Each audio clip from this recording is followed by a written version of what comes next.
এই তো হচ্ছে আপনার ডিব্বা, এই না তোমার ডাউনের ডিব্বা। তোমাকে বলেছি না ঘরে কিছু নেই, চাউল নেই, ডাউল নেই, আবার তোমাকে বলেছে আমার ওষুধ আনতে, আমার ওষুধটাও নেই। তোমার কি কানে কথা যায় না? যদি বউগুলোর মরণ দেওয়া থাকে তাহলে বিয়ে কেন করছো আমায়?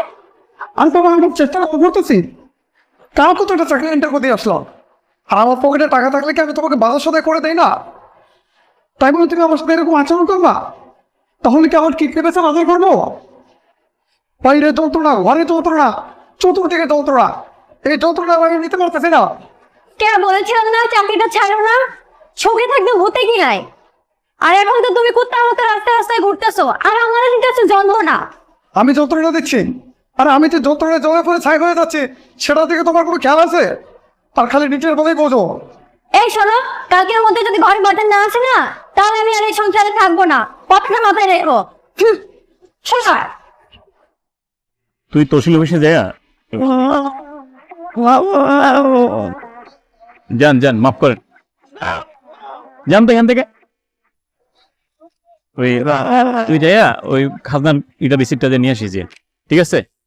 আর তুই কোনো টাকা পয়সা দিস না, ঠিক আছে? টাকা পয়সা কিন্তু আমি দিয়ে আসছি। আর তুই যাইয়া খালি সামনে নিয়ে আসতে হবে। এই সাদত ভাই, এদিকে আসেন। আমার ডাকছেন ভাই? হ্যাঁ হ্যাঁ, আপনি আসেন। কই যেতেছেন? ভাই একটু সামনে যেতেছিলাম। জি দাঁড়ান দাঁড়ান, এই টাকাটা রাখেন। ভাই, কি করতেছে? রাখেন, যেটা কইছে সেটা করেন।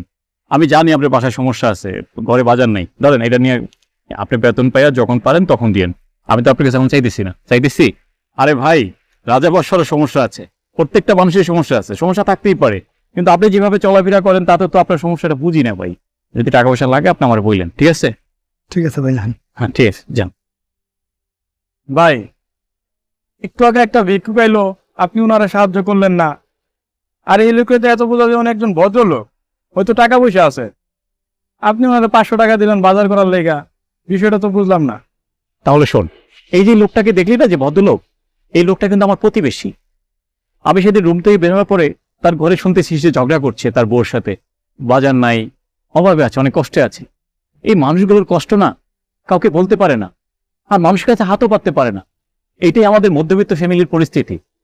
তাহলে শোন, এই যে রাস্তাঘাটে দোকানপাটে যে মানুষগুলো ভিক্ষা করে না, এরা দেখবি দৈনিক 500 থেকে 1000 টাকা ইনকাম করছে, এরা বেশ ভালো আছে। কিন্তু আমাদের সমাজে কিছু ভদ্রলোকরূপী মানুষ আছে, তারা ভীষণ কষ্টে আছে। আর আমাদের উচিত তাদেরকে চিহ্নিত করে তাদের পাশে দাঁড়ানো। কি বলিস?